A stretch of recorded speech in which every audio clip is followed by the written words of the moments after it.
Bonjour les élèves, aujourd'hui vous allez passer le test de maths unité 1. Commençons par la partie A. Numéro 1. Monsieur Martin a 24 oignons de tulipes. Il veut les planter en formant un arrangement rectangulaire d'au moins 2 rangées avec au moins 2 tulipes dans chaque rangée. Sur la grille à droite, dessine 3 arrangements possibles. Donc, vous dessinez les 3 arrangements possibles ici et vous écrivez la multiplication qui va avec chaque arrangement. Numéro 2. Écris tous les facteurs de 24. Ici. Numéro 3. 24. Est-il un nombre premier ou un nombre composé? Vous écrivez la bonne réponse ici. Comment le sais-tu? Vous écrivez votre réponse ici. Numéro 4. Parmi les facteurs que tu as écrits à la question 2, encercle ceux qui sont des nombres premiers.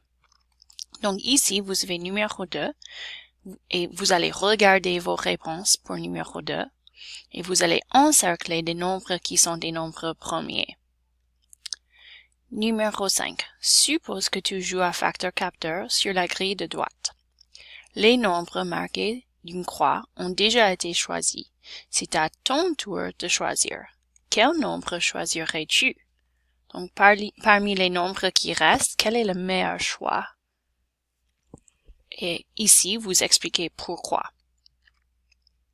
Prochaine page. Numéro 6. À droite, il y a un calendrier pour un mois. Utilise les indices ci-dessous pour trouver la date à laquelle Bret Hart School a gagné son dernier match de basketball. Ici, on a des indices. On va suivre les indices et on aura notre réponse. La date n'est pas un nombre pair. Donc, vous barrez tous les nombres pairs ici. La date n'est pas un nombre carré. Donc, vous barrez tous les nombres qui sont des nombres carrés ici. La date n'est pas un nombre premier. Donc, vous barrez tous les nombres premiers ici. La date est un multiple de 5. Donc, vous allez barrer tous les nombres qui ne sont pas un multiple de 5. La réponse est un multiple de 5. Quel jour l'école a-t-elle gagné son dernier match de basketball? Vous écrivez la date ici. Vous allez avoir une réponse qui reste. Et vous écrivez la date ici. Numéro 7. Écris un nombre à 8 chiffres qui a 3 à la place des unités, 7 à la place des centaines de mille, 8 à la place des mille, 5 à la place des centièmes et 0 aux autres places.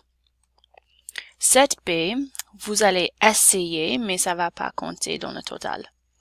7b, en anglais, écris ce nombre-là, en lettres. Donc, vous utilisez des lettres pour écrire le nombre que vous avez trouvé ici. Ok, c'est tout. Bon courage les élèves. N'hésitez pas à poser des questions si vous en avez.